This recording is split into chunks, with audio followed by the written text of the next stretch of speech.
Good morning friends, welcome to my channel Anokhi Mohabbat और आप देख रहे हैं आरज़ू। लास्ट पार्ट में हमने देखा था कि जहाँ पर जो अद्रिका रहती है वो काफ़ी ज़्यादा डिस्टर्ब हो जाती है शनाया से, क्योंकि शनाया को वो ये बोलती है कि तुमने ही मेरा फ़ायदा उठाया है ये सब। और जब शनाया ये सारी चीज़ें सुनकर चुपचाप वहाँ से चली जाती है अपने हॉस्टल की तरफ, और तब वहाँ से अद्रिका को बहुत बुरा लगने लगता है और अद्रिका का बिल्कुल भी मन नहीं करता है कि वो किसी से बात करे। क्या ईरा भी उसे इस ड्यूरेशन में बहुत कांटेक्ट करने की कोशिश करती है, बट वो ईरा की भी कोई भी बात का जवाब ही देना पसंद नहीं करती है और वो सिर्फ यही कहती है, हो गया तुम्हारा, मैं तुमसे बाद में बात करती हूँ। हर बार वो यही जवाब दे रही थी। यहाँ पे अद्रिका को खुद समझ में नहीं आ रहा था कि खुद उसको इतना ज़्यादा फ़र्क क्यों पड़ रहा है शनाया के जाने से। शनाया तो जैसे एक उसकी इंटर्न है, तो फिर उसके जाने पे इतना फ़र्क क्यों पड़ा। और जब उसकी मॉम उसे कहती हैं कि मेरी तबीयत कुछ ठीक नहीं है, शनाया कहाँ है, शनाया मुझे अच्छे से हैंडल कर सकती है, तब वो बताती है अद्रिका कि शनाया तो हॉस्टल में चली गई है। और तभी उसकी मॉम कहती हैं कि मैंने ही कल उसे तुम्हारे पास भेजा था और तुमने उससे लड़ाई कर ली, अब उसके आगे। अद्रिका की मॉम जैसी बोलती हैं तो अद्रिका बोलती है कि मॉम मैं क्या करूं, मैंने उसे बोला भी मत जाओ, लेकिन वो नहीं सुन रही है, तो मैं किसी के पीछे थोड़ी ना पड़ सकती हूँ। तभी अद्रिका की मॉम कहती है, देखो मेरी थोड़ी तबीयत ठीक नहीं है, बट तुमने कुछ ना कुछ ऐसा किया होगा, वो बच्ची को हर्ट हुआ होगा। वो बहुत समझदार बच्ची है, तुमसे ज़्यादा समझदार है अद्रिका। वो ऐसे कैसे किसी भी छोटी बात का बुरा नहीं मानती है। तुमने कुछ बड़ा किया होगा। वैसे मुझे कुछ ठीक नहीं लग रहा है, मुझे मुझे थोड़ा सा सोने दो, मैं सही हो जाऊंगी। तो कहते हैं मम्मा, लेकिन मुझे ऐसा लगता है आपको डॉक्टर के पास चलना चाहिए। मुझे ऐसा लग रहा है कि आपको एक बार चेकअप कराने की ज़रूरत है। तो कहती है नहीं, मैं नहीं जाऊंगी, तुम्हारे हॉस्टल में वैसे ही कोविड इतने पेशेंट्स रहते हैं, मुझे ठीक नहीं लग रहा है, मैं यहीं पर ही ठीक हूँ। और ऐसे कह के उसकी अद्रिका की मॉम उसे बोलती है कि तुम जाओ, मैं सो जाऊंगी, मुझे बस कुछ मेडिसिन उठाकर दे दो। तो अद्रिका वहाँ से उनको मतलब बुखार वखार की मेडिसिन दे देती है और मतलब सोने के लिए चली जाती है।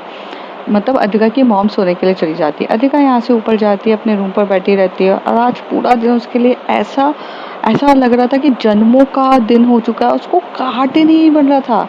रात के 8 से 9 बज चुके थे, उसका ध्यान ही नहीं था कहीं पर भी, उसका मन ही नहीं लग रहा था वो कहीं पर भी था। वहाँ पे जो शनाया रहती है, वो जो 8 से 9 बजे का टाइम होता है, वो जाती है हॉस्टल के किचन में और चुपचाप कुछ ना कुछ अपने लिए बनाने की कोशिश करती है। उस दिन बेचारी के पास कुछ खाने के लिए था नहीं, तो कुछ वो मैगी के पैकेट्स कहीं से अरेंज करती है और वो वहाँ से कुछ खाने लग जाती है। और उसे भी कहीं न कहीं बहुत याद आ रही थी अद्रिका मैम की फैमिली की। बट क्या कर सकते हैं, वो भी तो कहीं न कहीं अपनी सेल्फ रिस्पेक्ट की मेंटेनेंस के चक्कर में शनाया चुपचाप बैठती है। ऐसा नहीं था कि उसके लिए वो दिन बहुत ईज़ी था। यहाँ अद्रिका पागलों की तरह घूम रही थी इधर से उधर। कभी वो प्ले स्टेशन वाले रूम में अपने भाई के रूम में जाती है, वहाँ पे प्ले स्टेशन था, वो वहाँ पर बैठती है तो उसे शनाया की याद आने लग जाती है। जब वो रूम की तरफ जाती है तो वहाँ पर शनाया जो स्टे कर रही थी इतने दिन से, उसकी याद आने लग जाती है। उसका दिन पूरा कट ही नहीं रहा था। वो पागलों की तरह कभी टेरेस पे जा रही थी अपने आप को सही करने के लिए, तो कभी उसका दिन नहीं कट रहा था। और उसको पता नहीं क्या हो जाता है कि वो वहाँ पर टेरेस के ऊपर जाती है और वहाँ पर उसकी आंखों में से आंसू गिरने लग जाते हैं, उसे रोना आता है और उसे बहुत रोना आ रहा था और वो रोए जा रही थी। हालांकि वो खुद एक साइकोलॉजिस्ट थी, उसे पता होना चाहिए कि उसे क्या हो रहा था, बट वो उस वक्त अपने आप को समझने की भी हालत में थी। बस उसकी आंखों में से आंसू निकल रहे थे। आंसू निकलते टाइम उसके उसका जो कॉल लॉग था वो शनाया के वहाँ पर ही वो कर रही थी। वो आधे से ज़्यादा ये सोच रही थी कि मैं कॉल करूँ या नहीं करूँ, मैं करूँ या नहीं करूँ, मैं क्या बात करूँ, वो था। और जैसे ही वो आंसू उसके टपकते हैं तो टपक के उसके मोबाइल की स्क्रीन पे गिरते हैं और जहाँ पर शनाया का नंबर रहता है उस पर जैसे ही गिरते हैं शनाया को कॉल लग जाता है। शनाया जैसी अद्रिका मैम का कॉल देखती है, 1 सेकंड वो भी वेट नहीं कर पाती और कॉल पिकअप होता है और वो वहाँ से कहती है, hello hello, anybody is here. Adrika को तो पता भी नहीं था कि कॉल लग गया, लेकिन जब उसे आवाज़ आती है तो वो देखती है आवाज़ कहाँ से आ रही है, तो अपने मोबाइल की तरफ देखती है तो देखती है कि शनाया को कॉल लग गया है। फिर वो बिना कुछ वक्त ज़ाया करके एकदम से फ़ोन उठाती है और कहती है, हाँ हाँ बोलो। तो शनाया से कहती है, यू कॉल मी, आपको कुछ बोलना है, आपने मुझे कॉल किया है। तो तो अद्रिका कहती है वो गलती से कॉल लग गया था, वो हाथ में पानी था तो पानी की कुछ बूंदे गिर गई मोबाइल स्क्रीन पे और वो कॉल लग गया। तभी अद्रिका की ये बात सुन के शनाया कहती है ओके। तो अद्रिका बोलती है बस ओके। तो शनाया कहती तो और क्या कहूँ मैं, हो जाता है कभी कभार, गलती से कॉल लग जाते हैं, fine, I am okay with that. Adrika बोलती है यार तुम कैसे ओके हो सकती हो, तुम्हें समझ में नहीं आ रहा क्या है, मुझे बुरा लगा है। तो शनाया यहाँ से कहती है किस चीज़ का बुरा लग रहा है, इस चीज़ का कि कल रात को जो हमारे बीच में हुआ उस चीज़ का। ऑफ कोर्स वो चीज़ क्लियर हो चुकी है, आप एक वन नाइट स्टैंड समझ के भूल जाइए, क्योंकि आपके लिए तो सिर्फ वो वन नाइट स्टैंड ही था, तो इसमें what's a big deal, it's just a fun mistake which is happened with you, fine भूल जाओ। अद्रिका कहती क्या इतना इजी है भूलना। तभी शनाया कहते हैं आपको याद होगा तो आप भूलोगे ना, जब आपको याद ही नहीं है तो आप भूलोगे कैसे। भूलना तो उसके लिए मुश्किल होता है ना जिसे याद होगा। हाँ,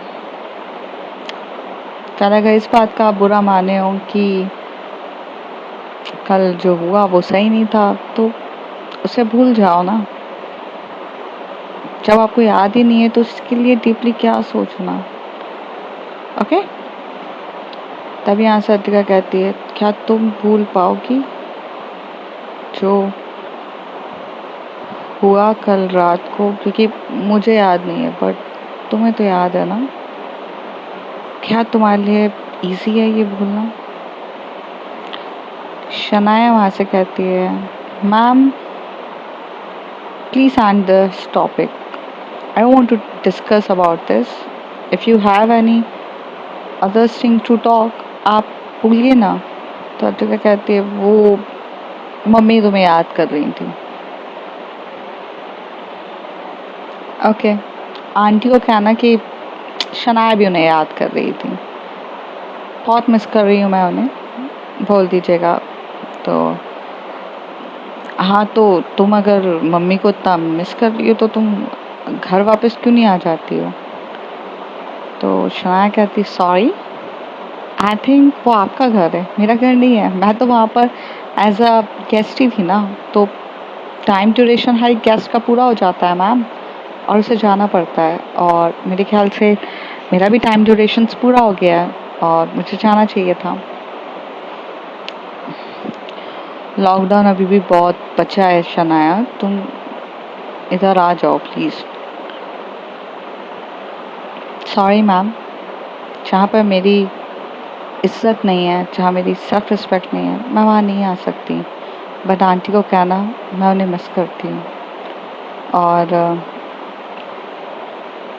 अपराध बहुत हो गई है, आपको भी सो जाना चाहिए और मुझे भी सोना चाहिए। आई होप आप समझ सकेंगे। अद्रिका बोलती है लिसन शनाया। तो शनाया कहती है यस,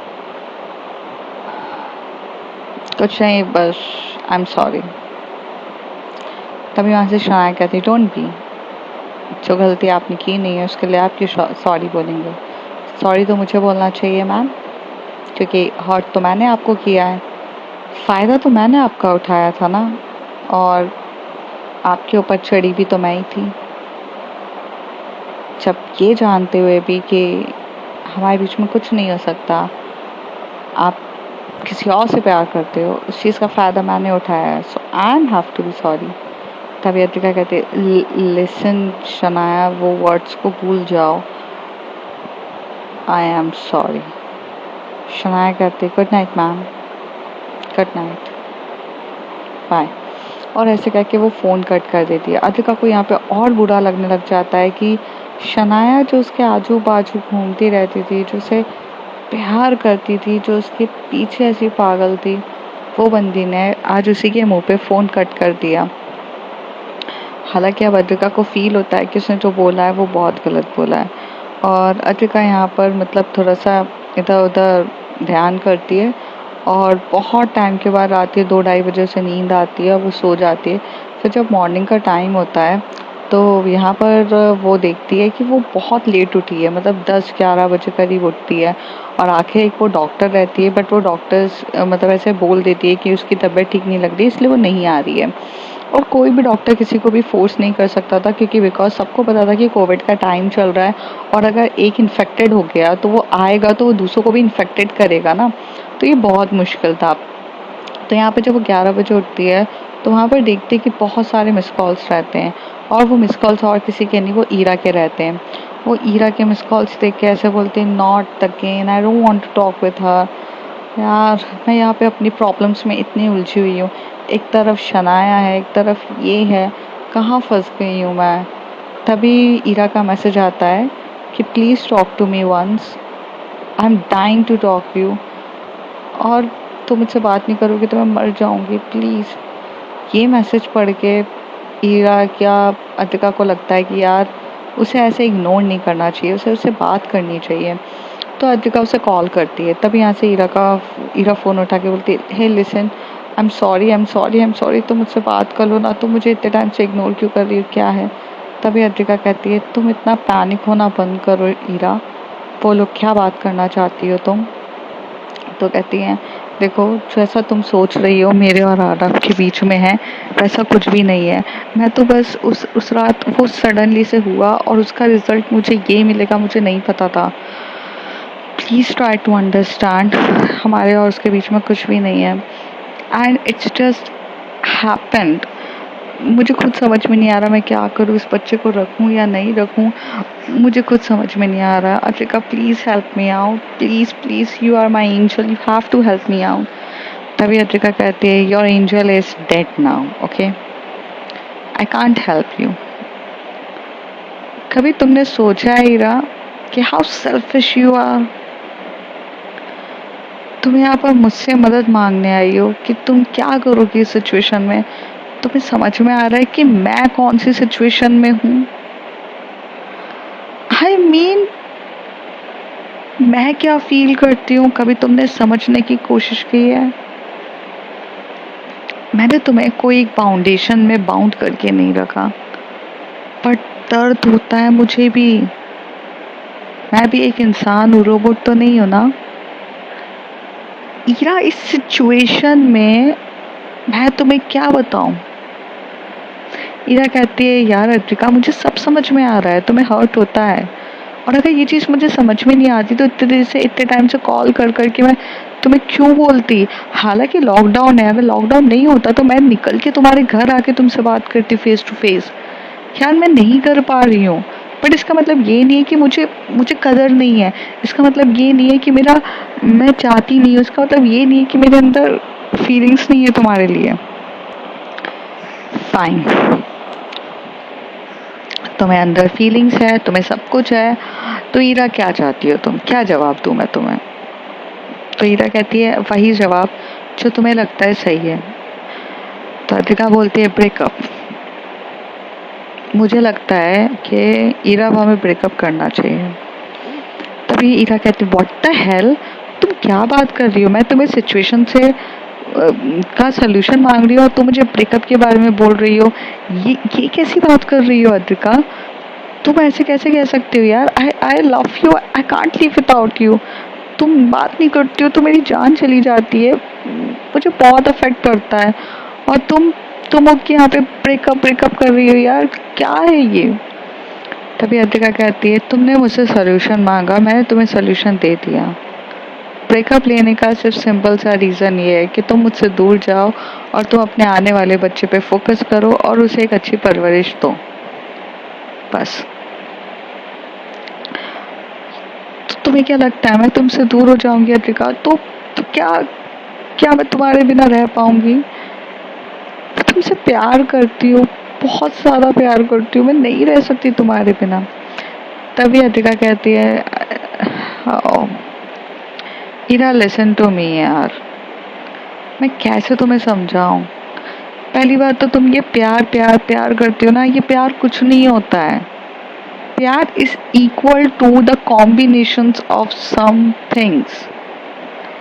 प्यार सिर्फ कुछ चीज़ों का मिलन है। वो मिलन अगर आपको मिल जाता है ना तो वो प्यार होता है, ठीक है। जैसे प्यार is equal to care plus maturity plus understanding plus physical attraction plus financially plus luxury life plus etcetera. जो जिसकी नीड होती है वो उन सबको ऐड करके लव का नाम दे देता है। और लव सिर्फ यही होता है कि जो ये सब चीज़ों का कॉम्बो हो। अब मैं तुम्हें समझाती हूँ।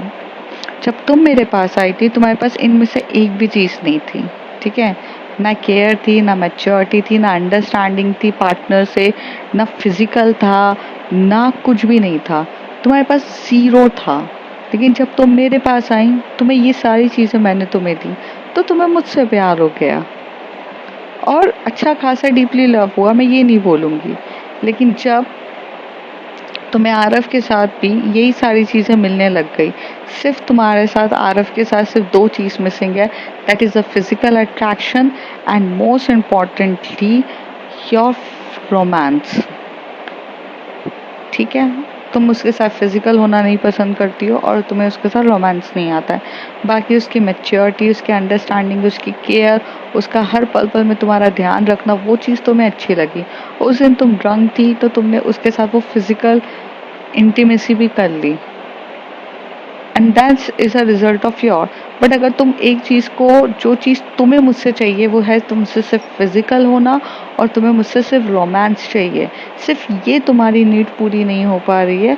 और अदरवाइज अगर ये नीड तुम्हारी पूरी हो जाती तो तुम्हें मेरी भी ज़रूरत नहीं पड़ती है।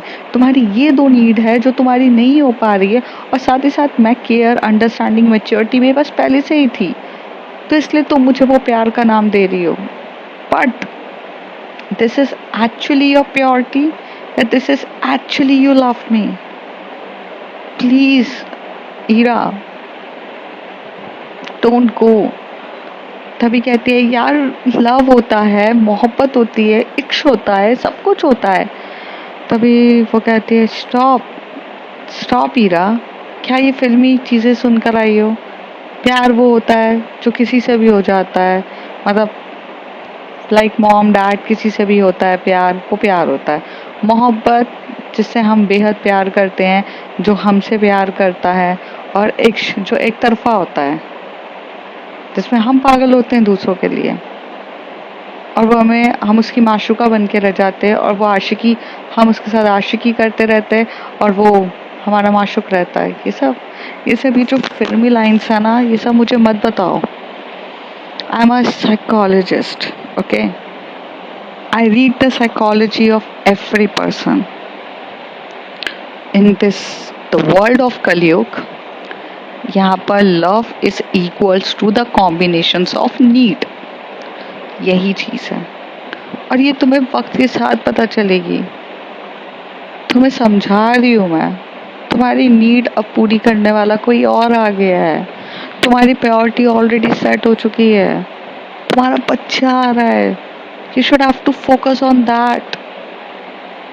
Don't spoil this type of relation. And if you want me, तो हम एक एज अ बेस्ट फ्रेंड रहेंगे। और मैं तुम्हारे लिए एक चीज़ और कर देती हूँ ईरा, अगर तुम्हें फिजिकली भी कभी मेरे साथ होना है, और तुम्हारी अगर फिजिकली नीड को भी मैं पूरा कर दूँगी, बट ये चीज़ एक्सेप्ट करो कि तुम अब मुझसे प्यार करती हो, लेकिन अब तुम्हारी लाइफ में कोई और भी आ गया जिससे तुम प्यार करने लगी हो। और मैं दो तरफा बोट पे ट्रैवल करना नहीं चाहती हूँ, मुझे आज़ाद करो इस रिलेशन में प्लीज़। तो कहती है यार तुम कैसी बकवास कर रही हो कि मैं तुम्हारे साथ सिर्फ फिजिकल के लिए हूँ, मैं मेंटली भी तो प्यार करती हूँ ना अद्रिका तुम्हें। यार वो एक एक्सीडेंट था जो हो गया, और उसका रिजल्ट मुझे अभी पता चला, बट इसका मतलब ये नहीं है कि, और उस एक्सीडेंट पे भी मैं सिर्फ तुम्हें ही सोच रही थी और वो हो चुका है। तभी अद्रिका कहती है ये एक्सीडेंट बहुत ब्यूटीफुल एक्सीडेंट है ईरा, तुम्हारी लाइफ का एक बहुत ब्यूटीफुल एक्सीडेंट हो चुका है ये, इससे तुम पीछे नहीं भाग सकती। और तुम क्या बच्चों को अबॉर्ट करने की बात कर रही हो? खुश नसीब हो तुम जैसे माँ बनने का अवसर मिला है, एक मौका मिला है, दिस इज योर अपॉर्चुनिटी। तुम्हारी लाइफ उस बच्चे के इर्द गिर्द जब घूमेगी तो दुनिया की बेस्ट चीज होगी माँ बनना। सो सिर्फ यही बोलूंगी कि अबॉर्ट करने का ये गलत डिसीजन मत लेना and be happy with Aarav, और उसके साथ ये सब चीजें करो।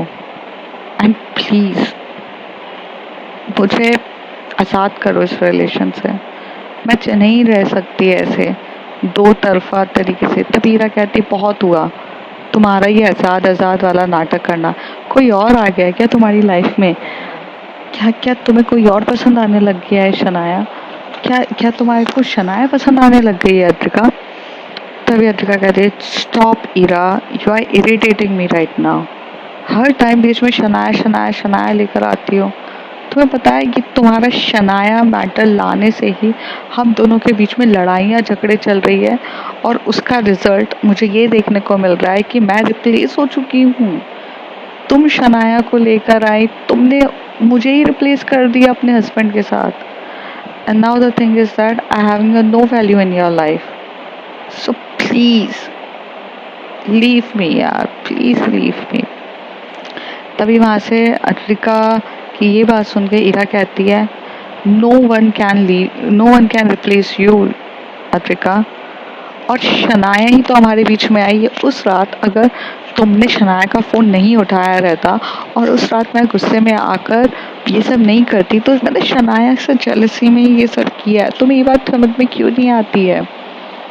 तभी वहां से अद्रिका कहती है ईरा, हम यहाँ पर 40 मिनट 50 मिनट एक ही टॉपिक पे कितनी देर भी डिस्कस कर लें, it is just a no conclusion will be find out. It is like wastage of timing to talk. इसका कोई एंड ही नहीं है। और मुझे लगता है कि तुम्हें मेरी बात को समझना चाहिए। मैंने तुमसे एक चीज़ मांगी थी, जब तक मोहब्बत करते बने तब तक करो ईरा, जब नहीं करते बने तो आज़ाद कर दो। तो तभी ईरा कहती है और मुझसे मोहब्बत करते बन रही है अद्रिका, और मैं करूँगी, और मैं तुम्हें आज़ाद नहीं करूँगी, but don't you dare to cheat on me. वो एक इंसिडेंट था और वो हो गया, लेकिन मैंने तुम्हारे साथ लॉयल्टी रखी है। अद्रिका कहती है किस टाइप की लॉयल्टी है बाबू, किस टाइप की लॉयल्टी है baby? At the same time you want me, at the same time you want your husband. तुम दो लोगों को साथ में लेके चल सकती हो आराम से, क्या मुझे अलाउ नहीं है दो लोगों को लेके चलना?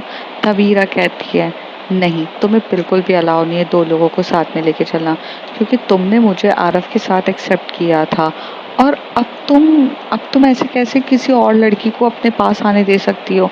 तुम तो यहाँ से बदल रही हो अद्रिका, ऐसे बदलना नहीं होता है। मैंने तुम्हें सिर्फ अपना मान के प्यार किया है। तभी अद्रिका कहती है वाह ईरा, जब तुम आई थी मैंने आरव के साथ तुम्हें एक्सेप्ट किया था। क्या तुम्हारे और आरव के बीच में फिजिकल होता था? मैंने ये देख के एक्सेप्ट किया था तुम्हें? क्या तुम दोनों एक दूसरे के साथ फिजिकल होते थे, घूमते फिरते थे, ये देख के एक्सेप्ट किया था? अगर तुम अपनी मैरिड लाइफ में खुश भी होती ना, आई स्वेयर मैं तुम्हारे करीब तक भी नहीं आती।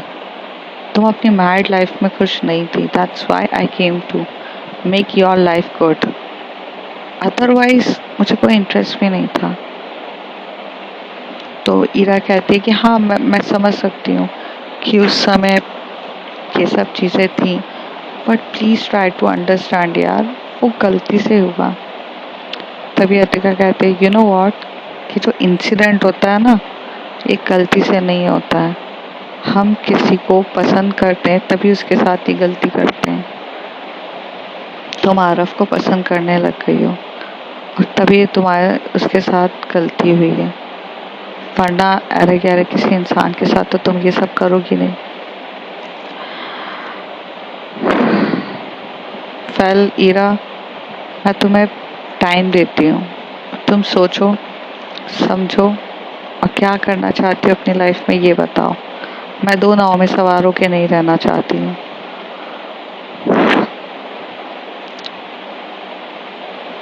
ठीक है, और मुझे आज़ादी दे देना तुम। और ये बोलकर यहाँ पर जो अद्रिका होती है वो उस फ़ोन को रख देती है और वहाँ से बाहर निकलती है। ईरा वहाँ पर सोचने लगती है क्या करूँ।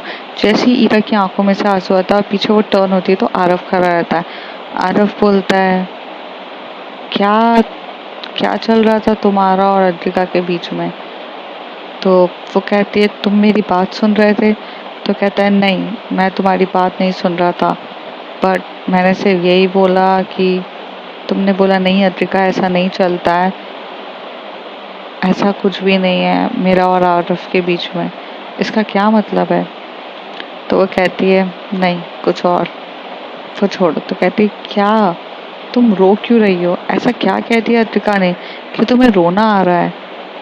देखो देखो ईरा, अभी तक मैं सिर्फ तुम्हें बहुत प्यार करता था क्योंकि क्योंकि मैं तुमसे सच्ची में प्यार करता हूँ और तुम्हारी आंखों में थोड़े बहुत आंसू आ जाते थे तो मैं एक बार का तुम्हें इतना ध्यान नहीं देता था, लेकिन अब मैं तुमसे और ज़्यादा प्यार करने लगा हूँ क्योंकि तुम्हारे अंदर मेरा बच्चा पल रहा है।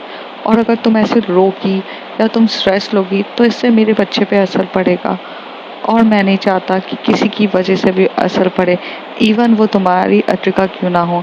आई know you guys are best friend, but if she hurting you और उस हर्ट की वजह से अगर मेरे बच्चे पे अफेक्ट पड़ रहा है so please don't talk to her and I don't want कि तुम्हारी प्रेगनेंसी इस चीज़ों से स्ट्रगल करे। तभी ईरा चुपचाप आरव की वो बात सुनते कि जैसे उसकी बोलने के तरीका, उसका हर एक चीज़, उसका हाथ उसके टमी पे रखना, उसकी वो केयर करना उसे वो बहुत अच्छी लग रही रहती है कि जैसे कि वो यही चाहती थी लाइफ में कि कोई उसको इस तरीके से प्यार करे और इस तरीके से केयर करे और ये चीज़ उसे काफ़ी अच्छी लग रही थी। तभी वो कहती है ओके आरव मैं समझ गई। तो आरव कहता है ठीक है मैं मेडिसिन्स लेकर आता हूँ जो तुम्हें देनी है, और वो वहाँ से जाता है, वो मेडिसिन्स लेने के लिए चला जाता है। यहाँ पर जो हमारी अद्रिका रहती है वो नीचे उठती है और जाती है, तो वह जाती है तो अपनी मॉम की तरफ देखती है तो उसकी मॉम बहुत ज़्यादा हाई फीवर में रहती है और वो खांस रही रहती है और अद्रिका को अब से लगता है कि नो अब तो हालात कुछ ख़राब हैं और उसे यही फीलिंग आने लग जाती है कि यार या तो मम्मी इन्फेक्टेड हो चुकी हैं। तो वो क्या करती है वहाँ से उसके पास उस समय जो रैपिड टेस्ट के लिए इंटीजेंस किट हुआ करती थी कोविड की वो लेकर आती है और वो अपनी मॉम को बोलती है कि mom just listen to me, be quiet, थोड़ा ऐसे बैठो, जस्ट वेट में। जैसे वो वहाँ से वो चेक करती है तो उसके पॉजिटिव दिखती है उसकी मॉम और वो अपने डैड की तरफ जाती है, डैड को बोलती है कि डैड मॉम कोविड पॉजिटिव निकली है। तो उसे डैड बोलते बेटा मुझे लग ही रहा था कि वो हो सकता है। तभी डैड वो पूछती है क्यों आपको ऐसा क्यों लग रहा था। कहते देखो मैं कोविड पॉजिटिव हूँ, मैं निकला हूँ लेकिन मेरी कोई मैं मेडिसिन वगैरह सब खा रहा हूँ और वो मेरे ही संपर्क में आई थी तो हो सकता है। तभी वो अपने डैड के ऊपर चिल्लाती है how how could you do that dad, आपको पता है कि मॉम को ऑलरेडी डायबिटिक है, वो उनको अस्थमा भी है और आपने एकदम से उसके पास आ गए हो और उनको तो वो चीज़ अफेक्ट करेगी ना। तो कहते कि हाँ मुझे पता है बट मैंने उसे भगा भी दिया था, बट उसने मेरे कपड़े वगैरह वो सब छू लिए थे, मे भी मुझे ऐसा लगता है कि उसकी वजह से हुआ है। देखो अद्रिका यहाँ पर मेरे साथ यहाँ फालतू की बकवास करने से बेटर है तुम डायरेक्ट मम्मी को हॉस्पिटल लेकर जाओ और जितनी जल्दी हो सकता है ट्रीटमेंट करो, बिकॉज वो डायबिटिक है तो उनकी बॉडी पे वो 3 गुना स्पीड से वार करेगा। जहाँ नॉर्मल लोगों को 1 से 2 दिन में असर दिखता है तो वहाँ पर उनको बहुत तेजी से होगा। Do it right now. तो यहाँ पर जो अद्रिका होती है वो कहती है फाइन डैड। तो जब अद्रिका और उसके डैड बात कर रहे रहते तो बीच में ना गेट क्लोज रहता है, वो गेट के इस साइड से बात करती है, वो गेट के इस साइड से बात कर रहे रहते हैं, वो नहीं आते। उससे डैड भी कोविड पॉजिटिव बहुत ज़्यादा निकले रहते हैं, वो बाहर ट्रैवल करके आए थे, ये सब करके आए थे तो उनको पता रहता है।